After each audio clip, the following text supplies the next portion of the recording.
2025 was only the beginning. We searched for answers in some of the darkest places we could find, and what we experienced still stays with us. Before we enter season 2, we look back at everything that brought us here. A more physical form. I was trying to work out as to what it was, and I couldn't work it out. I don't know what to say with that one. It's quite creepy. This is just one of them moments where I'm like, what the fuck has just happened? Again, the camera does not do that justice about how big it really was. This is crazy. But this was the most scared I think I've ever been. It played with your head, and it almost felt like it didn't want me there either. We did a lot of provoking to try and get something at this place. We were goading witches and even the devil. What? I swear I've just heard devil. I can't tell you what it is. Hello everyone and welcome to today's episode of HARPS Paranormal. Today is going to be a different one, so we're not going to be on an investigation today. We're going to be reviewing over our investigations of everything that happened in 2025. And actually we're going to start off this sort of review podcast style episode a little bit differently. So you may be wondering why Dan's about to put on this blindfold. Why? Well, when we go on investigations, often we'll scout out the location that we're going to, and there'll be a bit of time just while waiting for it to get dark. And often we like to go to a pub or something like that, see what the local pubs are like, and the pub scene, which, to be fair, everywhere's been brilliant. It's been absolutely, yeah. I've loved every pub more than anywhere, anywhere around town. So. Yeah. So they've all been really friendly, to be fair, and yeah, we'll just have a quick drink in there before we set up for the night's investigation. So we enjoy a beer, and then we thought something fun for this is what we'll do is we'll have a unique beer we'll have at the start of every episode, and Dan's going to be putting on a blindfold for this one and seeing if he can guess what beer it is. Now he has no idea as to what we've got, and we're gonna try it. And yeah, if you want to pop your blindfold on, and I'll get the beer. Ugh. So obviously everyone knows I do love an alcoholic beverage. It's not just beer that I drink. So if you guys have oh, nice, I could hear that. Yeah. If anyone has a beverage that they'd like us to try, I'll be more than happy to try them. I mean, I can't say I've not tried it before because I've tried quite a lot of different drinks, but I'm definitely interested and intrigued. And we were going back and forth whether I should be blindfolded or not, but I think we both agreed it's just going to be a bit more fun this way. I mean, Craig wants me to take my clothes off, I'm pretty sure, but maybe next episode. Okay. If we get 1 million. Okay, right, hold your hand up. You can't see, can you? Is it a bottle or a can? It is a bottle. It's a bottle, okay. So you might be able to tell by the bottle on its own. Right. Ooh, okay. Right, let's see where the neck is. Right, just so I don't deep throat it. So from the bottle, I can already tell you I do not have a clue. Ooh, I feel like I've seen it before. I've seen this sort of bottle, or the way it feels. Yeah. Try not to make any inappropriate movements on it, but okay. Right, well, Should we 3, get down hats? 2, 1.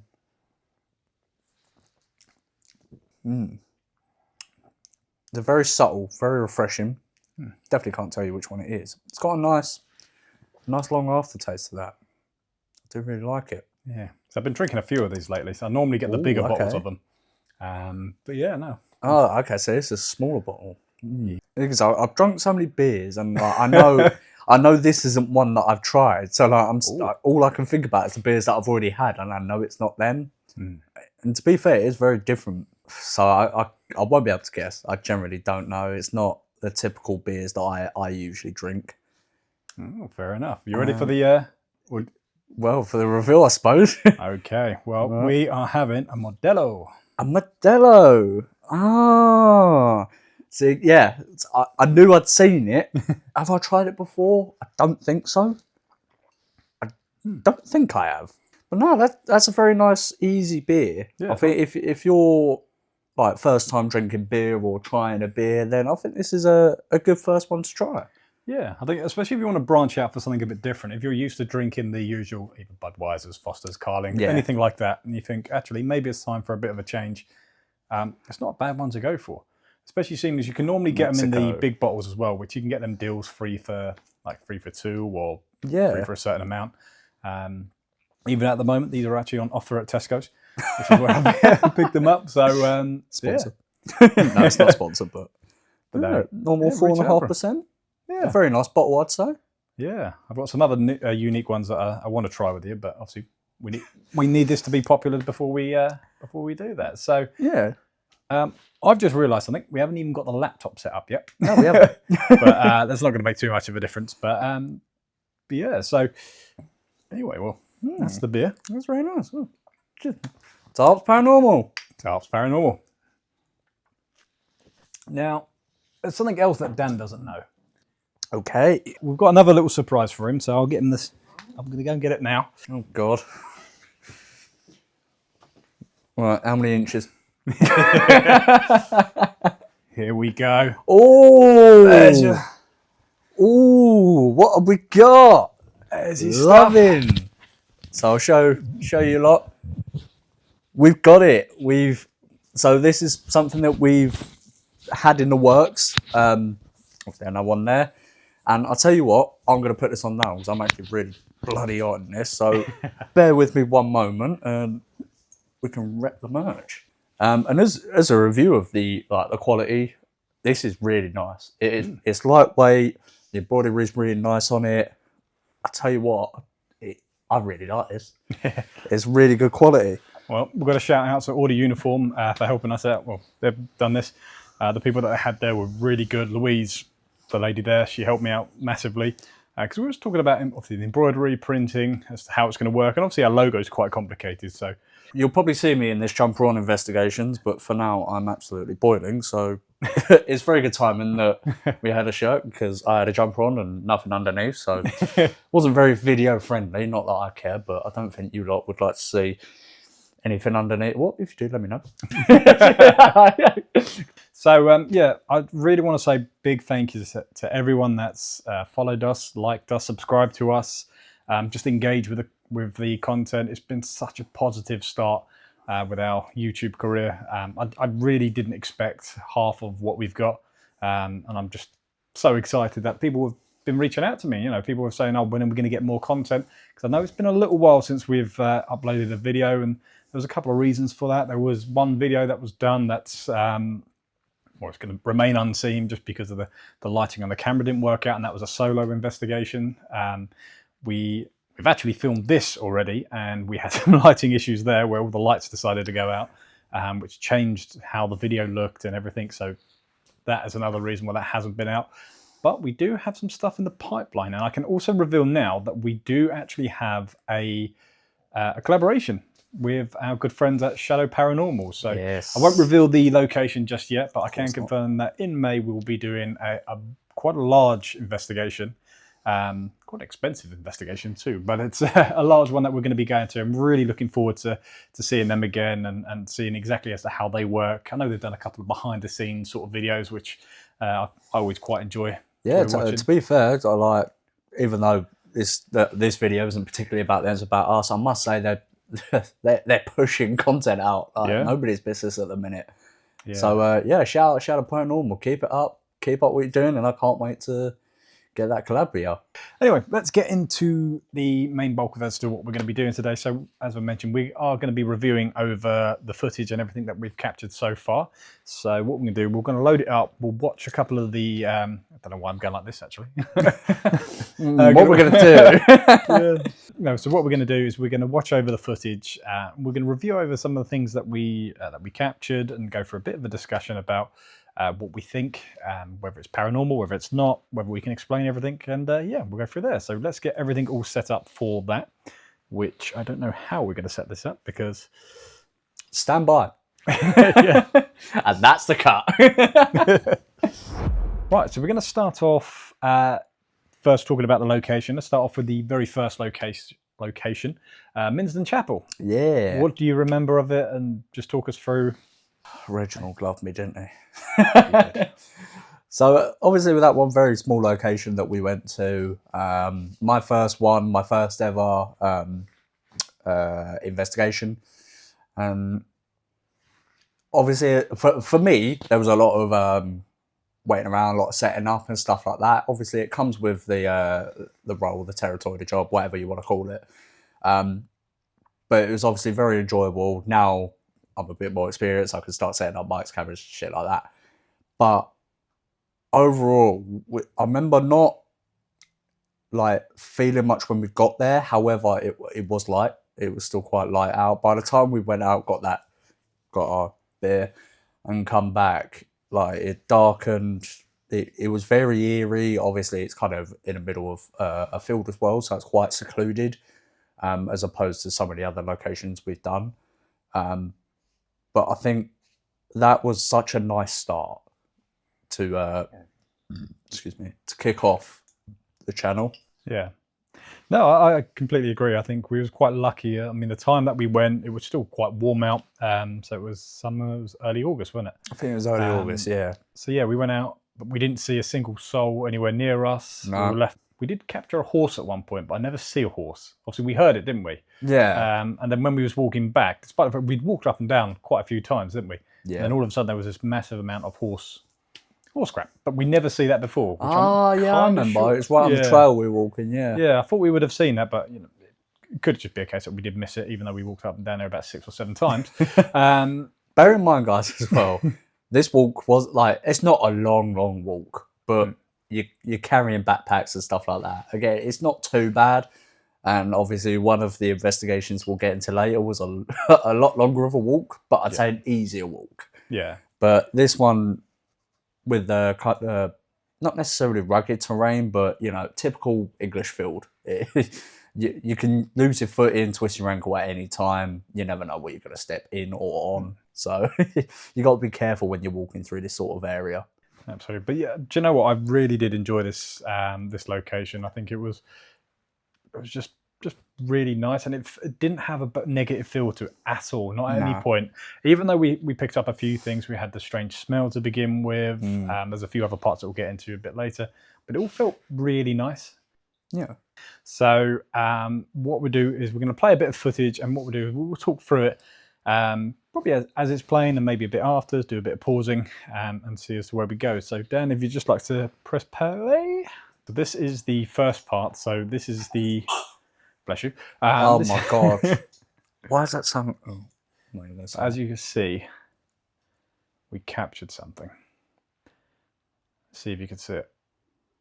Oh, I have done that time. The slow-mo's revealed it in the doorway, I believe. That's the one. What is that? It's quite an interesting one, so if you just want to pause that for me.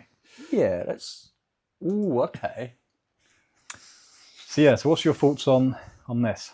So it seems like, to me, it doesn't seem like a mist. It does seem more like a more physical form. Like there, like kind of maybe peeking out and then gone back over. It seems like it's kind of looking at us. Maybe just kind of seeing what we're doing, I suppose. But definitely not an animal, we can tell you that. Obviously, everything you see here, we are going to try and not necessarily debunk, but, give explanations on what it can't be, what we know it isn't, what we know it may be.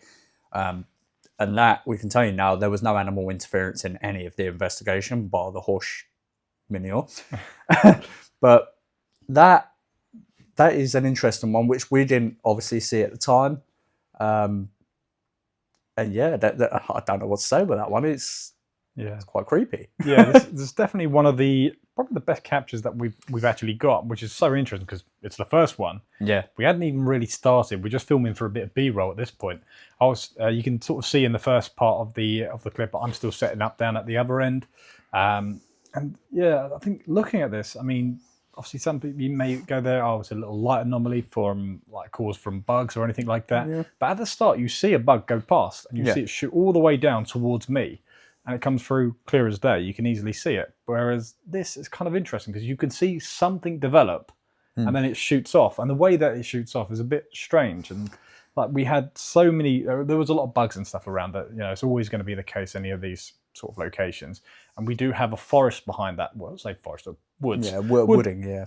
And it's kind of a small area. So there is potential of some animals and stuff being there. But where this is, it's a bit strange, and you can see it. It's a mist that sort of generates and then shoots off, which seems a bit odd. And we did have quite a lot of action around the That archway. doorway, yeah. So, yeah, I found that really intriguing. I can't tell you what it is. No, I generally don't know. If you guys and girls have any thoughts, anything you think it may be, or any explanation, let's hear it. We want to know what you think. So in this next section, you can see we're just about to sit down and do... I'm trying to think as to what it's called, really. We were just going to sit there and just do... so we weren't going to use any equipment and just reach out to any entities that's there. So we sat by the gravestone of Reginald, good friend there. And yeah, so we were sitting down to that, and that's when this the next part occurs.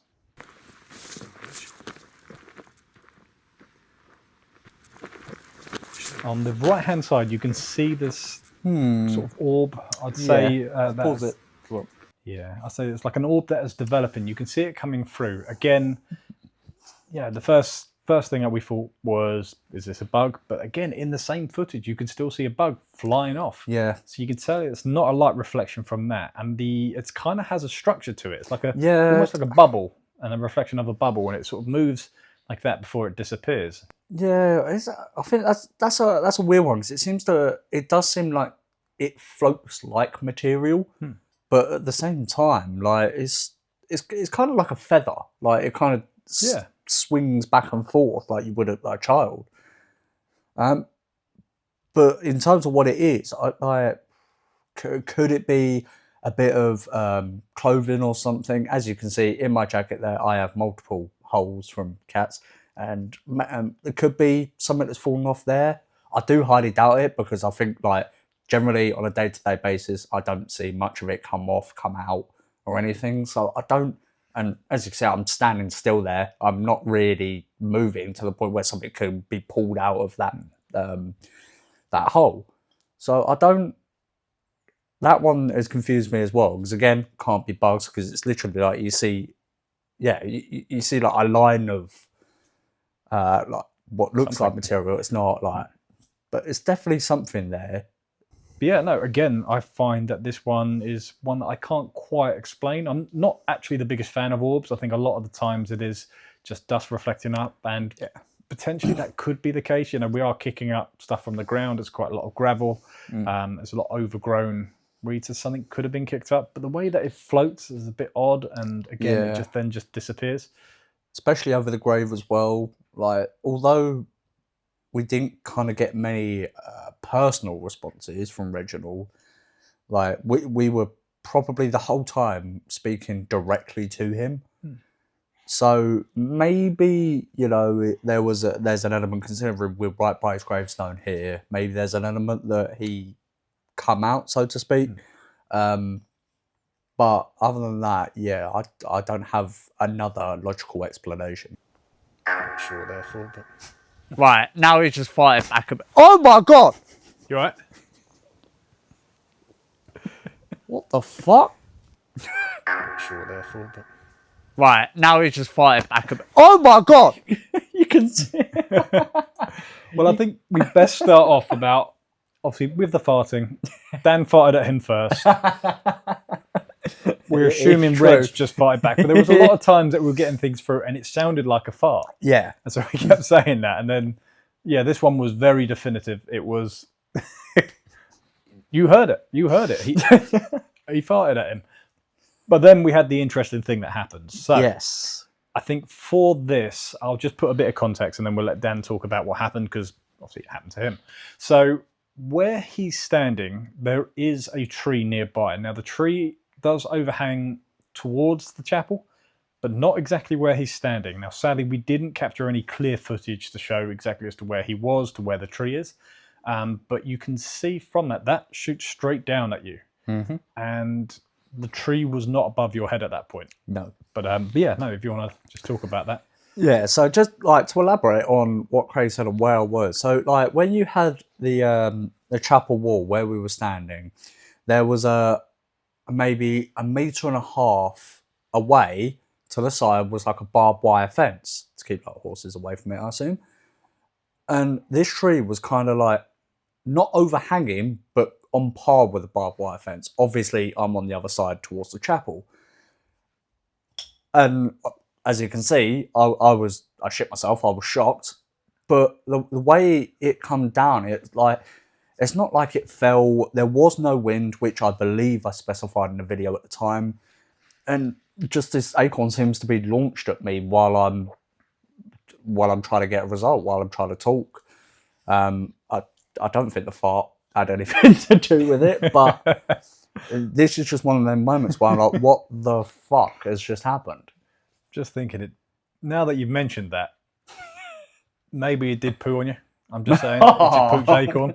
Because there was that fart, and then you had something that dropped. I mean... yeah. Maybe he was sitting on top of the tree. But yeah, no, and it was some force as well that it came down with. It wasn't just normal. So, like I said, we was in the summer.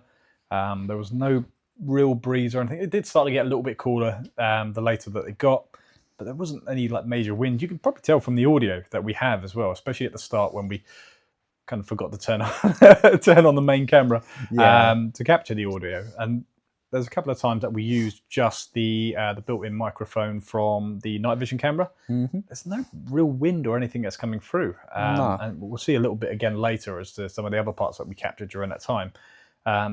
You'll hear that there is no wind. I can't really explain it. And there is also something else with that, because there was an acorn that was on the floor, which I knew about, which was right next to where we kept all of our stuff. And then after this one that dropped, obviously you picked it up, and then that was gone. And I found that quite interesting because was it the same one? Was it not? Maybe we kicked the other one away. There's so many things that could have happened. Unless you record everything, you're never going to be able to fully be sure. But exactly. But yeah, no, I thought it was an interesting one, and now Dan will actually avoid trees at all cost. As you will see in one of the other episodes. Oh, my. I already know what he's on about. Right, let's continue on with Minsden for now. And we'll get onto that a little bit later. I already know what he's on about. Did anyone here take their life by jumping in front of a train? I have. Male voice. Huh.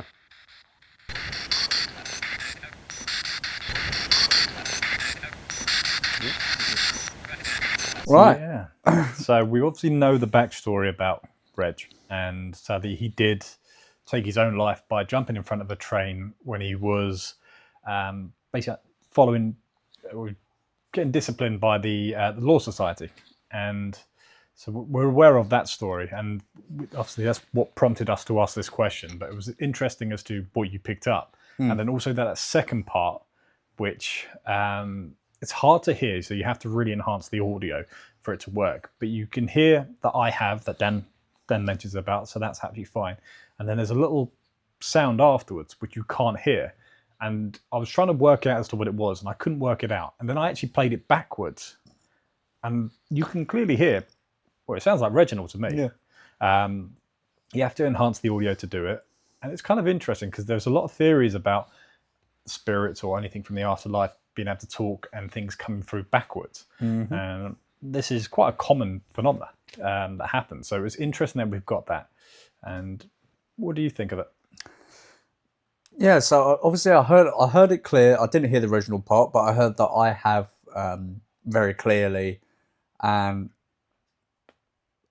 obviously, we asked a question a few times as well, kind of worded it in a few different ways. Yeah, hearing Reginald, or obviously hearing Reginald after, is a very, well, obviously not a good sign, but it was nice to hear because we didn't get a lot from Reginald. Like we said, we didn't get a lot of like personal answers from anything really. It was more of just little movements, little sounds and stuff like that. So to hear Reginald come through, even if we didn't hear it at the time, tells me that he was there. Maybe he was that mist in the doorway. Maybe he did throw the acorn at me, who knows? But it tells me that he was there and he was listening to us. Yeah, and I think it was interesting because I felt more like I was connecting with Reginald there, whereas you, I think, especially with the devices, you kept getting a female that was coming through that you're noticing the thing, and then potentially the monk is probably more what I think that you was assuming or what it felt like. So it's interesting. We had different ways. I mean, that could be because you did fart on Reginald's grave, so I could understand him throwing an acorn. I think that's absolutely justified. That's valid. That's valid. So maybe he had more of a connection with me, but it was interesting that with that, and I think you've reached out, and quite clearly, I say when you listen to it back, it sounds like I have, and it sounds like Reginald. So I think it was an interesting part. Yeah, absolutely. Let's go.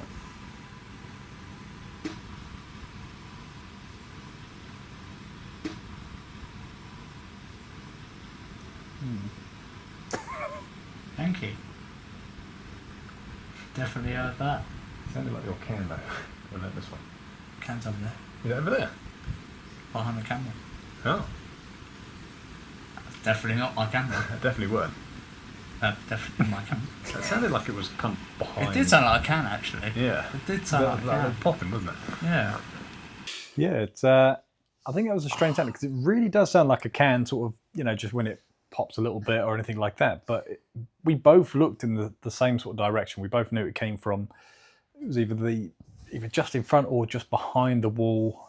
So it's where you have the archway and just to the left. It was kind of a strange one because it was so loud, and I can't think of what else it was because the only can that we had was next to us, which was just behind the camera, which is facing us. Yeah. Which is obviously where you can even say the can is right there, or the camera. But when again, you can see we're not moving, we're not doing anything. It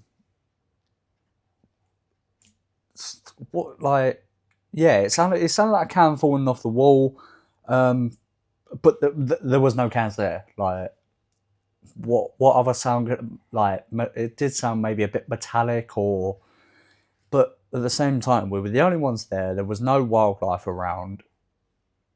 I'm lost for words for this one. I generally just don't know what it was or what it could have been. And the thing is, during this this part of the investigation, there were so many sounds and everything else that we heard, and I watched the footage back so many times just trying to figure out exactly as to what it was. You'll hear, which I'll play for you, is a couple like knocks and stuff that we kept hearing. There's a couple of banging. I'm thinking maybe it was just one of us shuffling our feet, or maybe because, as you can see, where Dan's sitting, he's sitting on the wall. Maybe he just moved his legs and kicked the wall. But I can't see any movement coming from any of us during any of the sounds. We didn't hear it at any other time, like either before or anything like that. So just strange, really, I found. Yeah, it was a weird one. And to be fair, one thing maybe is I have cans in my bag. Maybe if something kicked my bag or Possibly. was thrown at my bag fell. I can't remember now where my bag was actually placed, but I'm pretty it wasn't, in a stupid place. I believe it was just on maybe balanced on the wall or something like that. But again, even if that is the case, there was no wind. No. And it sounds, I think with the metallic sound of it, it sounds more like, when you have an opened can and you've slightly squeezed the can and then it pops out. Whereas the other cans that we had, here we go, sort of thing. Yeah, somewhat like it. But yeah, it's because I had a couple of cans of Dr. Pepper, unsurprisingly, with my bag. And yeah, just, I can't really work out as to what caused it, where obviously we have an idea where it came from. It definitely came to the left of us as you see us looking, and then, but as you'll see in a very short while, there are some more sounds coming from that way. So let's have a look.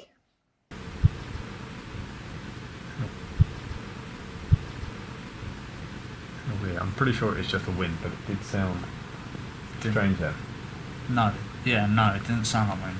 It sounded almost like.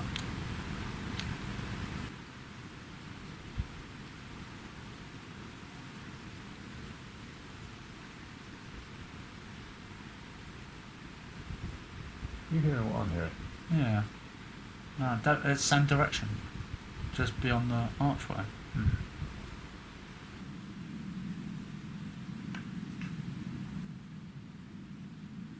That was too. Double knock. 2 different directions.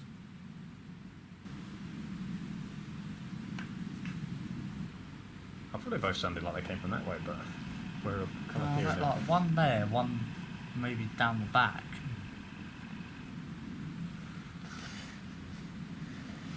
Oh, I think that one sounds more like maybe, again, one of the acorns potentially dropping and yeah, just to sounds have a- natural. Coincidental at the time that we asked. Obviously, we did ask a question just before and did that. It does sound that way. That one I probably would say is explainable. Whether it is just because there potentially could be something falling out of the tree or something there, which we know can happen, doesn't mean it was. But I think that's definitely explainable, that part. Yeah, obviously we can all throw thoughts and theories behind it. You know, we're not going to say that and sit here and go it was paranormal. You know, as opposed to the other ones, this one, whether it was or wasn't, like you said, could be explained, but we're never going to know for sure. No, that's the beauty of it. Yeah. Yeah, so we did 2 different did the Estes method twice. Yeah. We switched it over. The first one, I don't feel like we got too much out of the first one. No. Whereas the second one is the main one, which I think we got quite a few parts. Absolutely. But I think, what we'll do is we'll play that part through. Yeah, if you want to put them on, plug them in. I love this bit. And then what I'm thinking about doing is just having that little bit of separation. So I think you're correct, yes. I don't want to step on that. Sorry. There we go. This is entertainment in itself. This is. Oh, shut up. For someone that wears headphones, I should be able to put some headphones on. I wear mine nearly 24/7 as well. So. And whenever you're ready, just say go. Yep. Now, I don't know whether that yep means for go, or whether you're actually going to say go.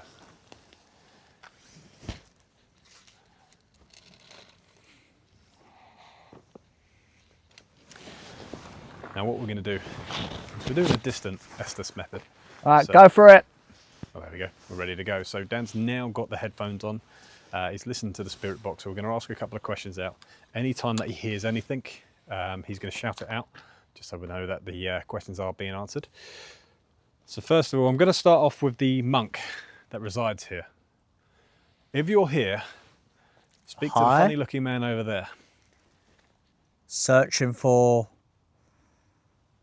We are searching for you, that is correct. We're trying to find any evidence of the paranormal. If you can just say your name to Dan over there.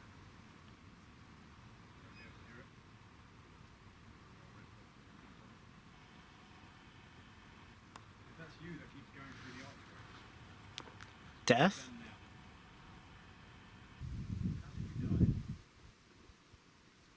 Lies.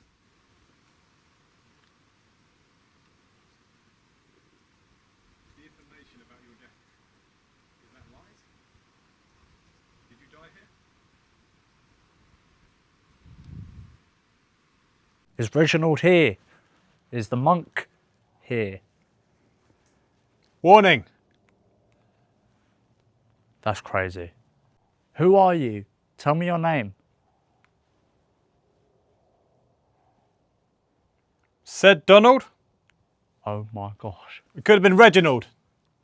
Oh my god. I'm not getting anything anymore. Hey, there was stuff. Yeah? that was weird. So yeah, I think it was interesting with the Estes method. I think the funny thing is you literally cannot hear anything that the other person's saying. No.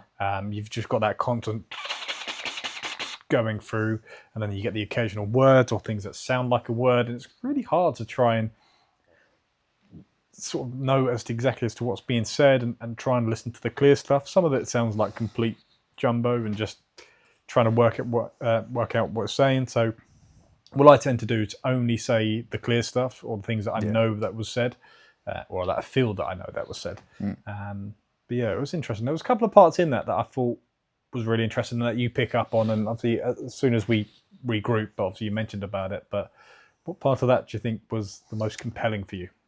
I mean, it's the fact that obviously, you know, the fact that Reginald was said, I'm starting to think maybe Donald was actually meant to be Daniel, because Possibly. I think there was a part of that where I asked, do you only talk at night? Maybe he was directly responding to me and it wasn't Donald. Obviously, we don't know. We'll never know. But I think that is a possibility there, given that before this also, I thought I heard Craig. So maybe along those lines, yeah. Obviously, from my camera, I didn't really catch anything. You could obviously hear me trying to make sense of everything in my head, all the words that were said, and trying to come to reasonable conclusions. That sounded like the... That did, yeah. Sorry to interrupt. Trying to fit if there was a cam between my legs, there wasn't though. Yeah. But yeah, it was a good amount of like evidence in my eyes. Yeah, I think there were some parts there that really did sort of answer the questions, and like who is it? And for me, I'm pretty sure it did say Reginald. I think I got a bit confused to begin with, just because of what it was trying to. You're trying to listen so hard that sometimes you're probably trying too hard at points. Yeah, I thought that was interesting. The night that came through, I remember when that came through, I was trying to think as to whether it was night with a K or night as in night time. I wasn't quite sure as to the way that came through, but I know that came through very distinctively. Same as there was another word that was said in there that came through quite clearly, which I'll go back to it because I forgot what it was, even though it was on like 10 seconds ago. But yeah, I thought there was a couple of interesting parts actually, and I kind of enjoyed doing that, which I think is probably out of the Essex methods that we've done, that's probably the best one that we've done. absolutely.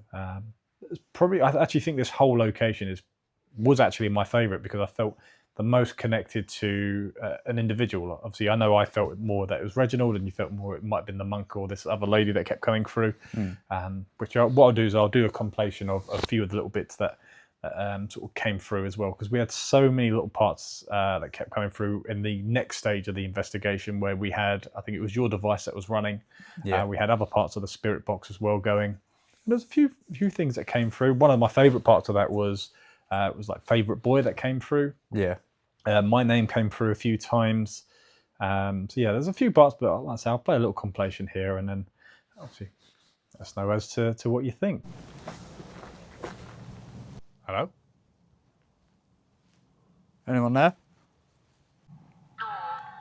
Door. Was that you, though? I don't think it was, but I was walking through, so... I'm pretty sure that just said, in a woman's voice, get out. Can you give me a direct message? Definitely said something then. I'll have to play it back and find out what it said.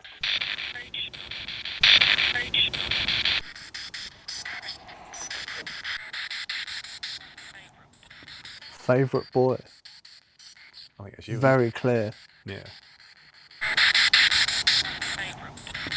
Next part is going to be Dan's favourite investigation, or the favourite location, which was at the Weald Redoubt, which was a really, really good location. I really enjoyed that one.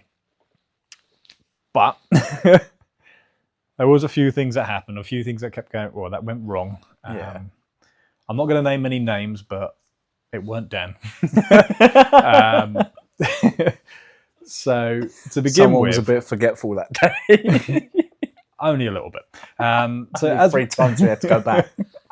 as we mentioned, so you have to park quite a bit away. So it's a walk, but it's actually quite a pleasant walk, because you go along at like the back of the fields, and everything, like the whole path is pretty straight. Whereas like Minsden Chapel, you have to go uphill, and it's all sort of like off-road completely. So we sort of walked there, and as you can see in the footage, a lot of it's flooded, so you will get wet. And I forgot to switch into my boots, so we got all the way there, and then we had to go all the way back, and then went back, started filming, and then we realised someone left the batteries in the car. So we had to go all the way back again. Oh dear, I swear there was another time, wasn't there? But Yeah, there was another thing. I feel like the boots was the last one. What was forgotten first? The boots were the first one was because it? that was the very first thing. Because then it was after we did a lot of investigation. It was round the back, wasn't we? And then Yeah. the batteries died, and I thought we'd lost them. Yeah, and then we had oh yeah, you were searched looking through for everywhere. bag. Yeah. Because obviously I may have fallen into the swamp at one point, Hmm. and we thought, oh no, everything could have gone in there. So I went back and rummaged for everything, and then we went back to the car, and There they oh were. yeah, there they were. But yeah, so at least they're the 2 times that I can remember. Then obviously having to walk back again. Actually, no, didn't we first go? Because I think we first walked around and then went back to the car anyway to get all the stuff. 'Cause we wanted to make sure it was all that's fine. it. Yeah. And then figured we out I forgot forgot everything. the boots, and then we figured out we forgot the battery. So, but yeah, so it kind of was quite late before we started doing any investigation, really. So Yeah. a lot of the parts that you see, even in the early parts here, was just us exploring everything. And it was close to 1 o'clock in the morning when we actually started doing more of the ghost side of things. It's such a big location, and we wanted to make sure that we get round to everywhere and go to. Which even then, I don't think we got everywhere. And like Craig said, the big problem that we had, and it's something that makes this location very hard to get to, is the fact that UK weather is usually very rainy, very dreadful, and this place takes weeks upon weeks to dry up once it's rained. So actually, when we filmed this video, I think it hadn't really rained there for a good week, and you could see the flooding that was still within there. Obviously, Craig forgot his wellies. I only had my boots, which I thought would be okay enough. They weren't. They really weren't. Yeah, they didn't go well, But yeah, we persevered. we did. And then Dan decided to get himself some new boots after that. So Yes, which I'm actually wearing right now. there we go. Shout out Doc Martens. But yeah, so we are going to look back at some of the footage and stuff that we caught from this. Now, the first part that we're about to look at, we kept seeing these things everywhere, and we can't work out for the life of us what they're for. No. It seems so weird. Like everything's structured in, they're very much like a ladder sort of formation, a lot of them. But there's no logical reason for that to be a ladder. No. And some of them are like there's a massive apparatus of stuff, and you can see. I think we look at them, and they were made in England, which is surprising because nothing ever is anymore. So them white bits, I remember reading they were made in England 1938 or something like that, and they're ceramic. So I don't know if that tells you guys anything, or I believe I tried to Google at the time. I tried to Google roughly what they were or something. I couldn't find anything. If you guys know what they are, please tell me, because this has been scratching my mind ever since we've done it. Yeah. So, but yeah, if you want to play this one, Let's have a look. I'd love to know what these things are for. It looks like almost looks like it should be a ladder, or like steps of a ladder, but without the. I was thinking that, yeah, but But I can't really see the practical really? use of it. yeah.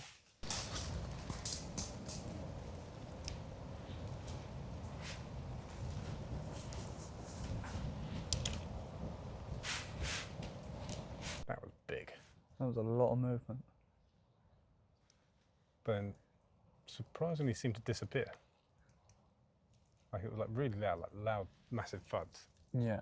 Right, A that's few how little scurries and then gone.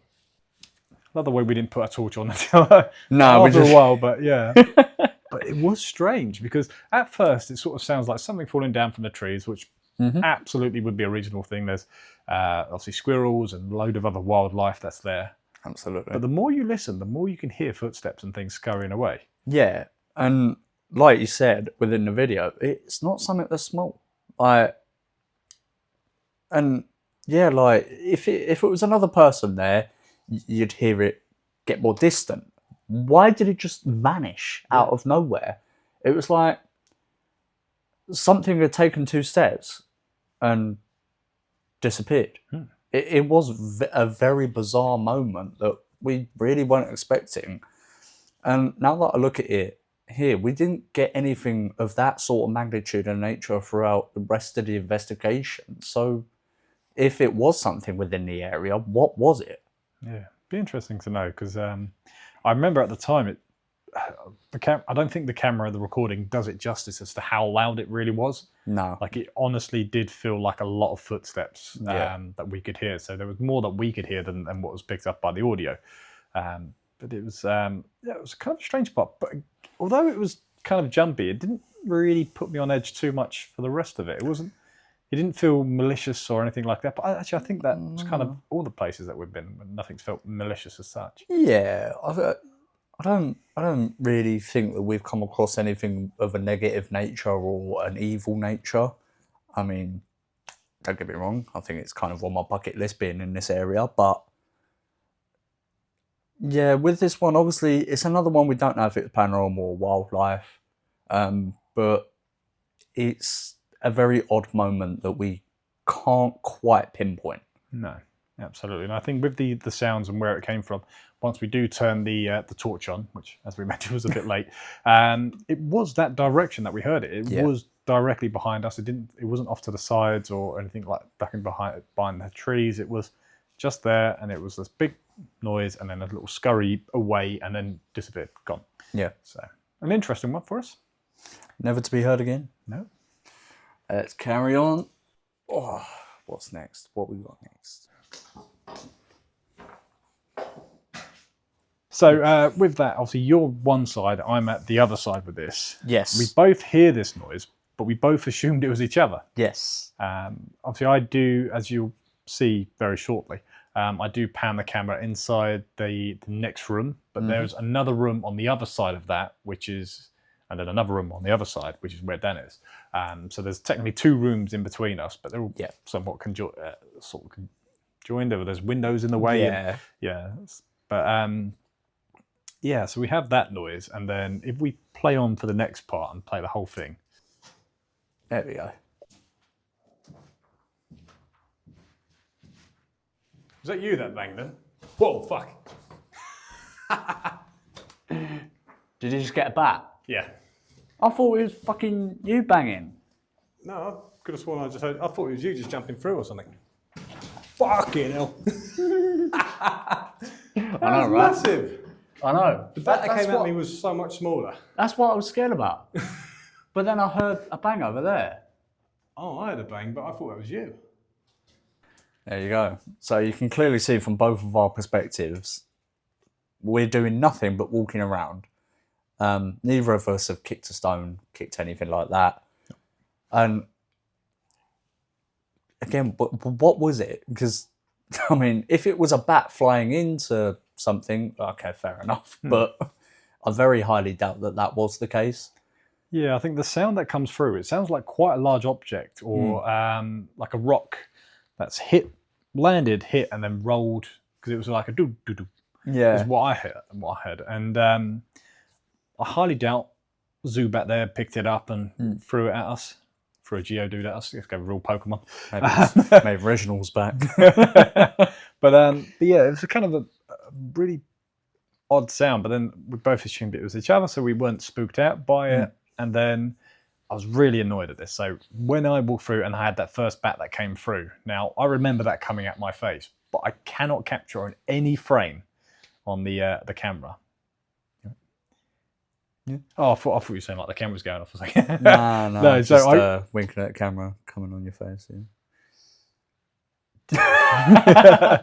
But yeah, so I remember it coming out. I was so gutted when I couldn't capture it because it looks like I'm now scared at nothing. Yeah.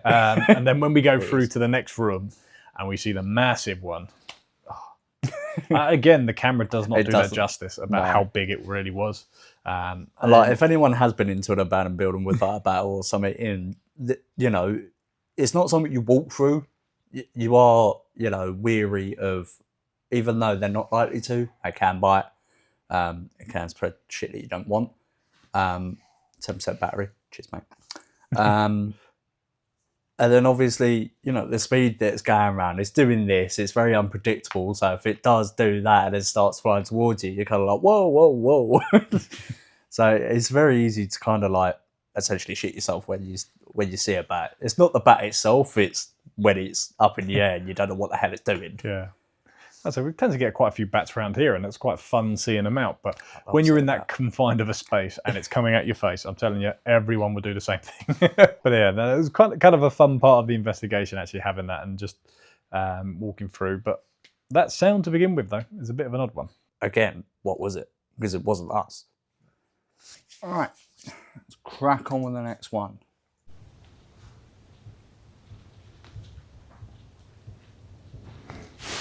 feels like it's quieting down. Obviously, exactly as to what you said out there, really. It just doesn't feel like there is anything. It feels like it's potentially gone.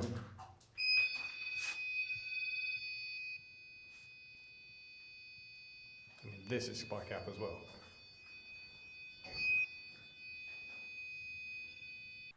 So you see from the footage that I did the sort of picture-in-picture, so we had yourself, obviously what you could see and what I could see. I don't know if you heard it that time, but even though I'm saying I don't feel nothing, you can hear footsteps going I can away. hear it slightly, yeah. Like, it does sound like someone kind of getting a bit closer or like walking into the other room, which makes sense with the REM pod being triggered, and then possibly walking through again to trigger the K2 meter, even though the REM pod was still going absolutely mental. And that was a room we got a lot of activity in. And obviously, like Craig said, in terms of we didn't have a lot of time to do a lot of actual investigating because we spent so long just exploring the place, because we like to walk through and see like where we're going, what we're doing, and how the layout of the place is first. So to hear that and then get all of that that activity, and I'm sure you guys will see more throughout this video of them two rooms, because we spent a long time in there communicating with someone, and it was a really good and successful room to be in. Yeah, I think it's with the feet, you can hear what sounds like shuffling of the feet. And one of the things I wanted to convey in that video was the fact that neither myself or Dan was moving at any point as to when you can hear that. So it was odd. I know I felt like there was nothing, but I kept feeling that. It was like you'd go into a room, you'd have something, and then you go into the other, and then it would just drop off, but you go into the other part and there it will be. And I have a theory about this. I think the entity that was there was kind of nervous of us to begin with. Yeah. And then slowly, as we got more and more into it started to trust us and then engaged more, as you'll see very shortly. So Well, I definitely like talking to us. So same is room. there a specific room? Yes. Is there a specific part that you'd like us to go to within these walls?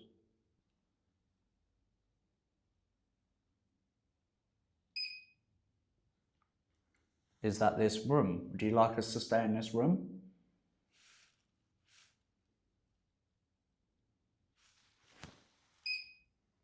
This is crazy. Just direct response every time. Yeah, we was getting so much of that. Yeah. And obviously there's a lot more conversations that take place, and I think we're going to show some of them, so we might, it's up to you if you want to skip through and do a few, or if you want to mention anything else. Because I think majority of stuff, what like I said, what we got was all in this kind of part, and then that hallway, which we'll pause for that one. What I can tell you is there is a huge spider on the wall opposite. Interested? Do you like the spiders that are in here? I know I do. Really? Yeah. Ooh. Is that a no? I heard that out there as well. Absolutely. But it blinked twice, didn't it? Yeah. Doesn't like the spiders. Oh, okay. So I'll pause for that just to again show how direct everything seemed to be within them two rooms. It generally was like having a conversation with someone. When you go to an investigation, you'll see us asking a lot about more of the history of the person, the place, and stuff like that. And we've just had a little joke there, be like, "Oh, do you like spiders?" Because, as you can see, I'm very interested in spiders. I like spiders, and I don't know what has caused him or her, or it would be him at that time, to respond to it. But obviously, even then, we're getting kind of personal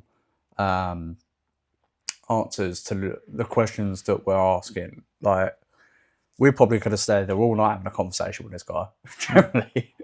Yeah, and I think it was interesting the fact that we was getting both yes and no responses. So it wasn't just one thing, and I think it didn't feel like it was any of it. It was like false triggers or just something else that was triggering it off. It was like flows so well. Yeah, if we weren't speaking, it wouldn't go off. Sometimes it will go off while we're speaking, just to interrupt us and be rude. But but yeah, I thought it was quite interesting. We've got a few more parts that happened obviously throughout this part. So if you want to keep it rolling. Do you have any unfinished business? Something that you've left behind or haven't done that you need to do?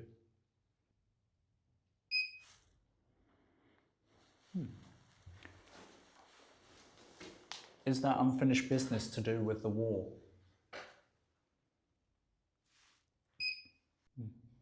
Did you lose your true love in the war?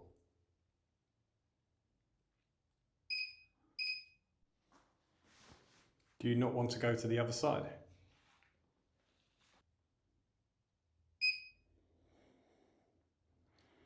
Did you do something bad?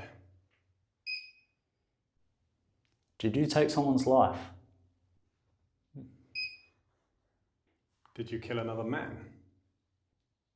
Did you kill a woman?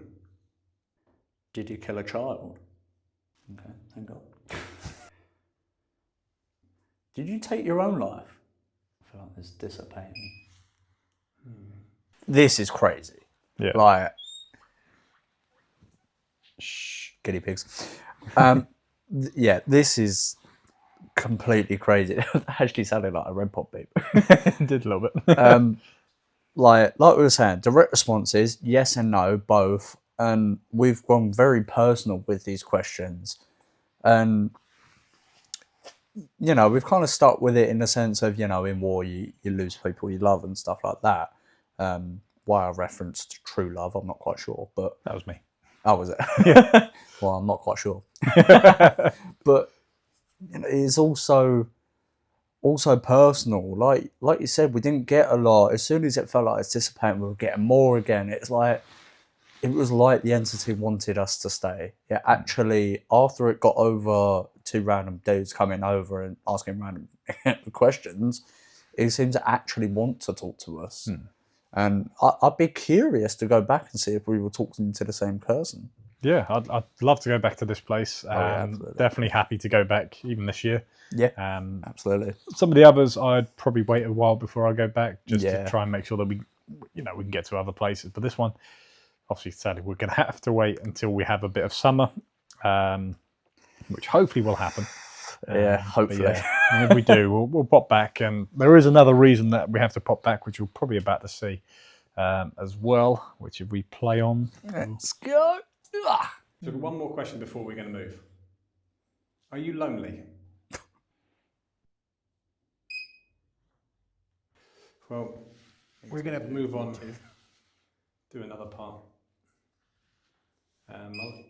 So yeah, I got a lot of stick for this.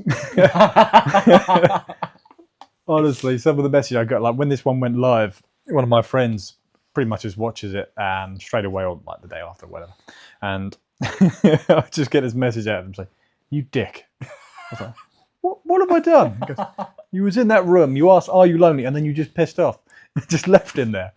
We didn't leave him there. We stayed me there. farting on Reginald's grave was fine. Yeah, that part's fine, but abandoned this poor lonely ghost. But no, we didn't just leave. I know the edit makes it look that way, but no. So we asked the question, "Are you lonely?" We did stay for quite a while after that, but things started to sort of die off. It was getting very late as well. Like we Yeah. said, we didn't have a lot of time. You know, we probably spent an hour in them two rooms alone, and this place isn't small. No.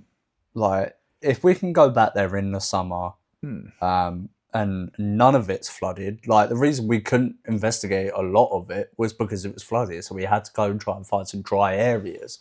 Obviously, a lot of them was just the forest, which even though we caught a lot of random different stuff in the forest, and you'll see a few funny moments within the forest as well, shall I say.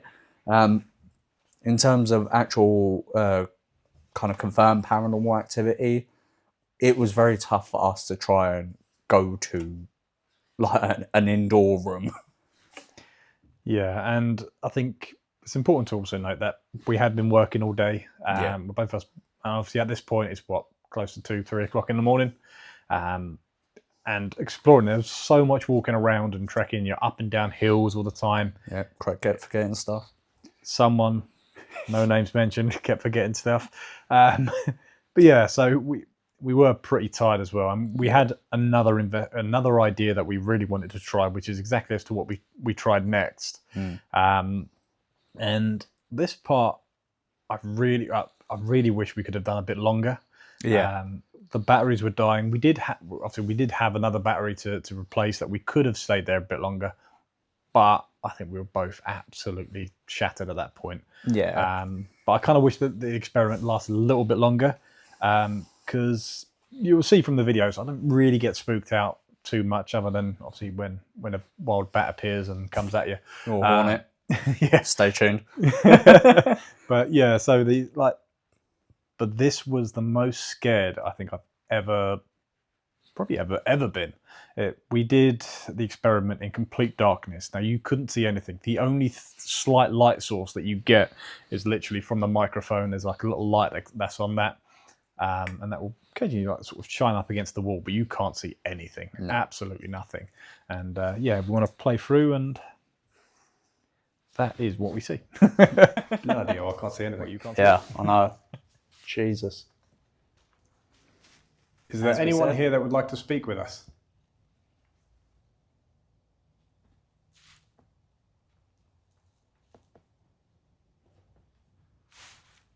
I feel like I can hear footsteps outside. What, your way? Yeah, but I can't work out where exactly. Say as well, I'm not it sounds actually like looking through the lens of the camera, really? so I also cannot see nothing, which is why the angle is still very odd. I've just heard multiple footsteps. You can hear that shuffle outside. It's starting to feel a bit strange over that way. Craig's getting scared. Standing for too long. As you'll see in the real episode, or the full episode, I was over there a lot longer. The hole in the floor. See if you get the same issue that I had. Okay. Yeah. How far along were you? So I was probably a little bit closer. Yeah, probably around there or thereabouts. Can you see the hole? Yeah, yeah. Okay, yeah, I was a little bit away from that. You just hear a sound down there then? Multiple. If anyone's in that room that we yeah, was in a short while ago, multiple. see if you can poke your head around the corner. Please don't. But Craig was asking to be scared. The reason that I said that though is when I was down that end, I was terrified, and like because we are outside the room where we was before, so there is a doorway there, and I swear I kept feeling like something was just poking out, and like I could see like this sort of shadow thing. Obviously, it could have been my eyes playing tricks on me. We couldn't see; our eyes were adjusting to the darkness. But it felt so eerie, like down that end, like being up at the other end and having that camera, even though you can't see, obviously because you've got it facing yourself, so you can't see out of it. It's so much more comforting with that because you know if something were to happen, you've just got to turn it around quickly. Yeah. Whereas with the other one, it was in complete darkness. You can barely see it. Like even you put your hand in front of your face, you just about see it. But you just get these sort of like darkness parts of like where it goes deeper into a room, that opposite. That I felt was terrifying. So if we go back, I'm definitely going to do a longer version of that experiment. Absolutely. I think one thing that I would be scared to do, but I'd be down to do it because it would be absolutely, I think, phenomenal to watch. For one thing, is I'd like to go in there completely solo and just, whether it's like an SLS method or just me sitting in there with nothing but a camera. I think that, like, as much as I shit myself, I feel like that would be quite promising, especially like maybe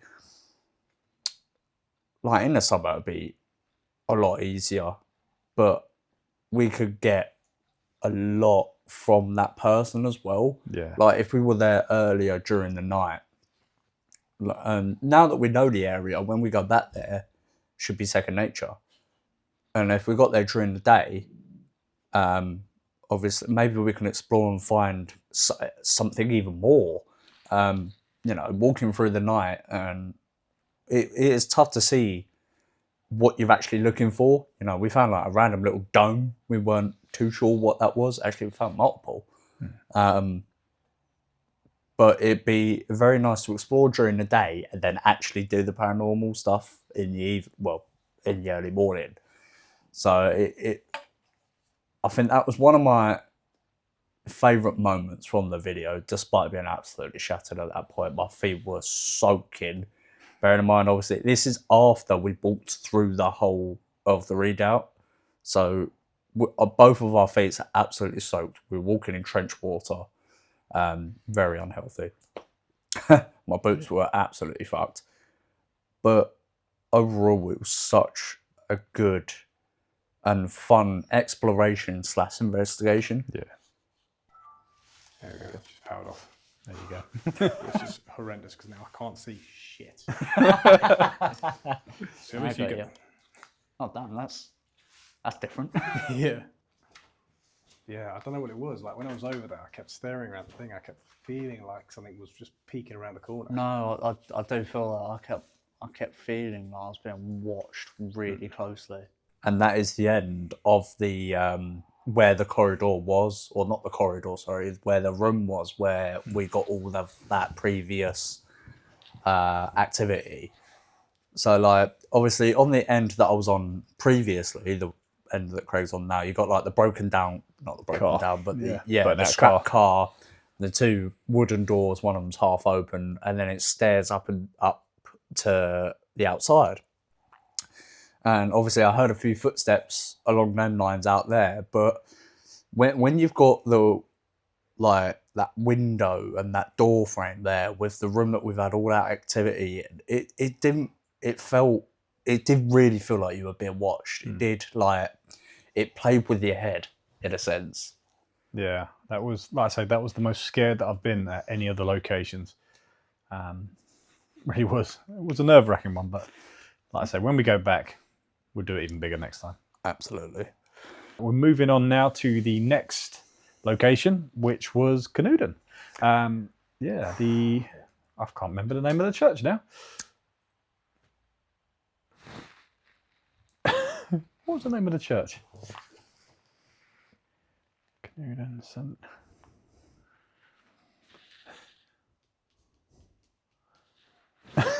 I not bloody remember that.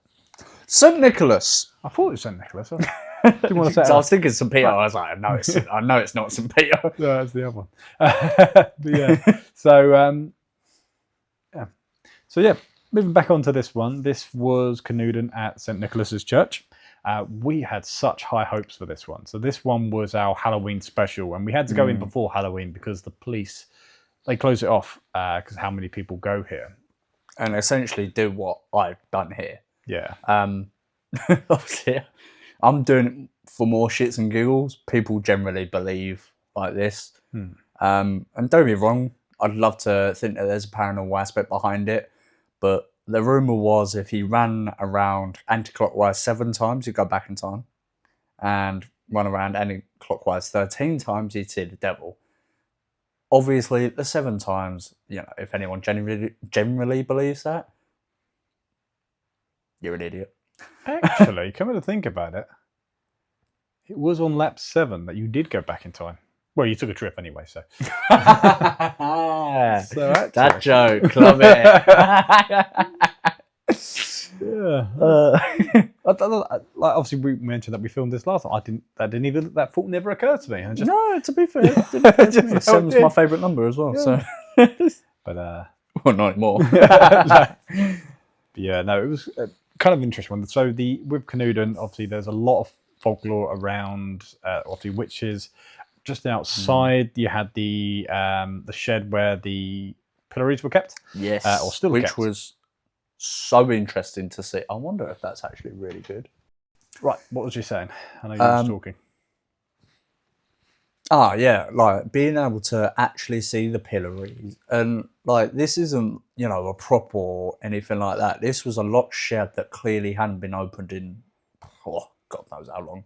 Yeah, there's loads of leaves all up in front of it, wasn't there? Yeah, completely piled up to.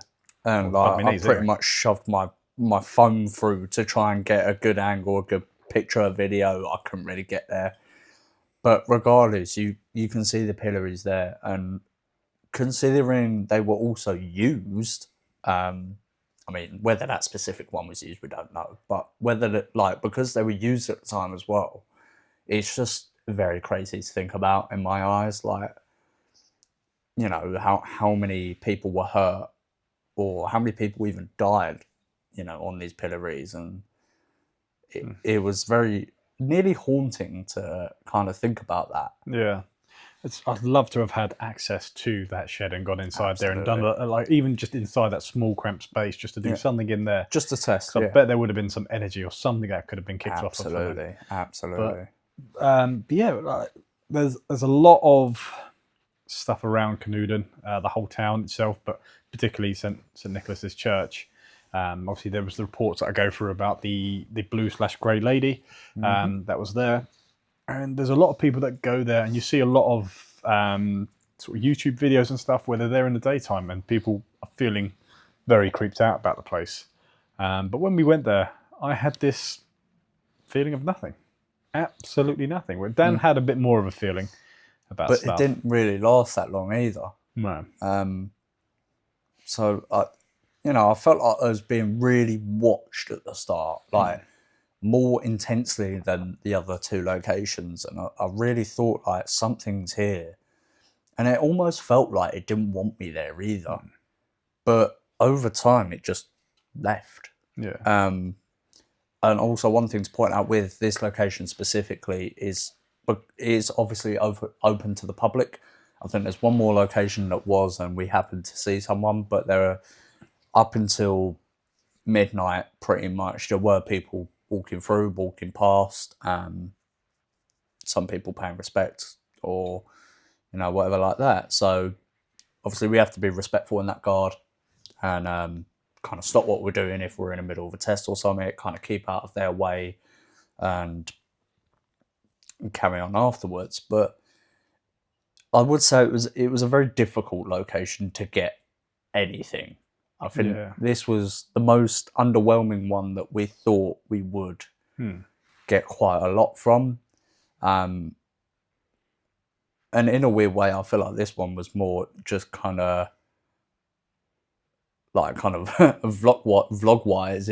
It's very good. Like, you know, me running around like you'll see. But we did get, was it Canewdon? Yeah, it was. So we did get a few little things towards the end, but it wasn't enough to keep us there for much longer. We were there until, like, on all of our investigations, we are there until about 3 a.m, maybe 4 a.m. So bear that in mind, and we do obviously travel. So, and every time we do these, it's after a full working day. We are shattered. But yeah, in terms of this one, a bit underwhelming, but a fun investigation nevertheless. Yeah, and I think we both really wish we had access to the church, because I think it was beautiful. Felt like inside that church felt like that's probably where things would be. There was a couple of times that there's quite a big tower that's kind of unique, really, to that style of church. And we both felt that something could have been in there, but sadly, because we couldn't gain access to it, we couldn't do it. But there was at the back where that tower was, there was a door that was boarded up, but that had the most creepiest sound. Like we sort of played with it, really. Yeah, we did. We were just sitting there creaking it for about good 5-10 minutes. But we sort of just went through that just to see as to how it, you know, when we were just walking around the place and exploring it. Then, and because we went there as we always do, go there first of all, scope out the place, and then went off to the pub. But the pub there was fantastic, to be fair. Yeah, beautiful. Bit weird getting in. Because we couldn't we couldn't work out where the doors was. And it was quite an old school. It was definitely very old school. Yeah, but it had a nice, very welcoming, warm environment. Yeah, everyone in there seems to be friendly. Staff was good. No pool table. No, it wasn't. Disappointment. But yeah, and then when we went back out to film, another team was there. But they kept to themselves, we kept to ourselves. And one of the weird things that we did notice is we were going in anti-clockwise direction, but we sort of stayed opposite almost all the time. But we started to catch them up. But they went off because another group sort of turned up, and then everyone just went, which was kind of handy because they went just before midnight. Yeah. Which is exactly as to when the test is supposed to be, you know. And I think now's a good time to sort of go through it. And as you were the marathon man, I'll let you talk through it. Oh, right. I'm going to take... Fuck it. I'll take the night vision. Got the torch. Blinded myself twice. Right. I'll see you on the other side. Go on, wish him luck. Oh, God. Right. Putting on my joggers. That's going to make a difference. It's only one lap. Fuck. I'm dripping. Shit. So 13 times, which is actually like a lot. Like, this area isn't massive, don't get me wrong, but at the same time, 13 times is a long time. And supposedly, you see the devil if you do it 13 times. Obviously, I'm just testing a theory. But you got to put yourself in a weird position to do it. And currently, 1. See, I feel fine. It's easy. Well, he says that's easy, but it's only one lap. Oh, God. Shouldn't really do this in jeans, should I? Well, good exercise. Good for your mental health. Obviously good for your body. I do have a torch on me to make sure that I'm not obviously running into any graves. Excuse me. And 2. 3rd lap.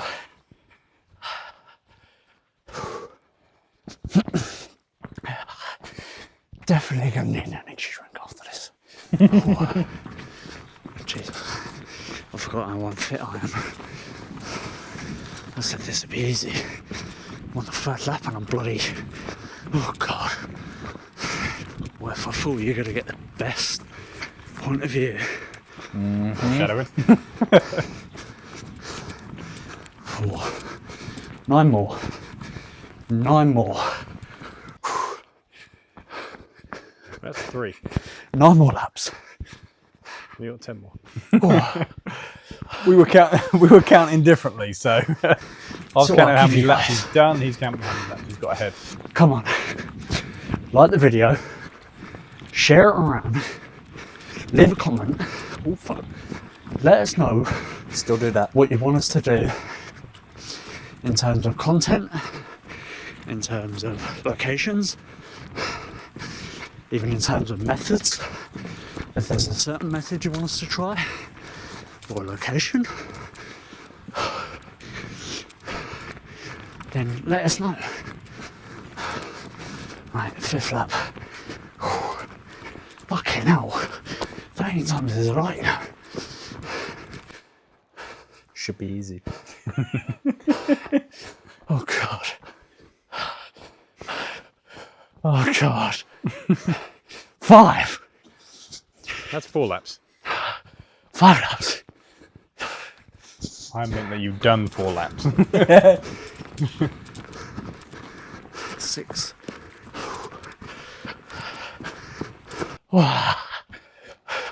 6. It's the next lap, isn't it? So, 7. Back at the start. 7.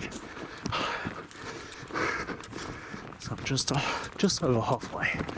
See, at this point, I was like, I'm nearly there. I'm nearly there. So I picked up the pace. Trousers. Oh, I know what jeans I'm wearing.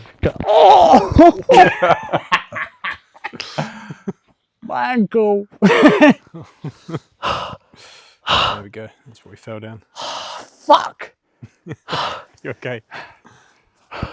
Oh, look, he's back. Oh, that's a trooper. That. Come on. See, because I was so close, I thought, you know what? Let's pick up the pace. Let's get it done. Let's get it through. Fuck. Straight over.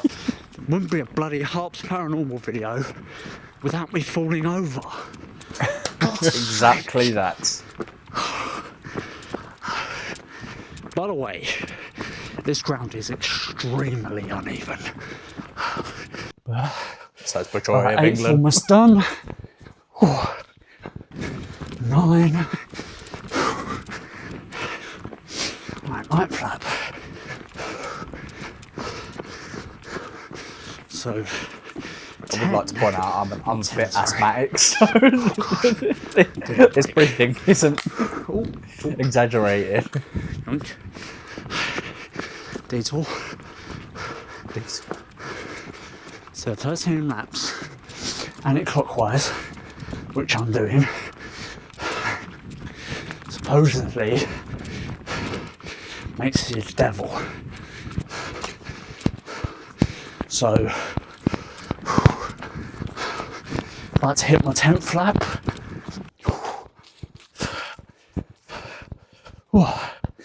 So 10. This is killing me, man. It's not that far either. I'm almost there. I'm gonna push through it. It hurts, but I'm pushing through it. That's yes, but 11. That is. Come on. The thing is, we haven't actually started any tests or investigations. I just said I'd run around 13 times at midnight. It hit midnight, so I done it. That's it, come on. Last lap. Innit? 12. 2 more. Oh, 2 more. 2 more. Come on. I lost count at that point. I kind of stopped counting after You said fell 12. over. I could have just done one more and called it a night. Penultimate lap. One more and I see the devil, supposedly. Go on, then. And just for anyone watching, I'm not running on anyone's grave.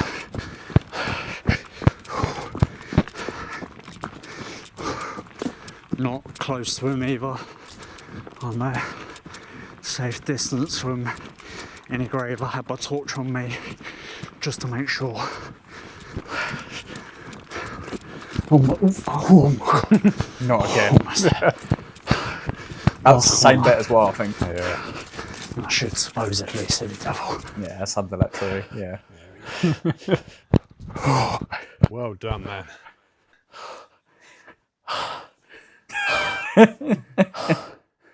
I'm hot. Where is it? Fuck.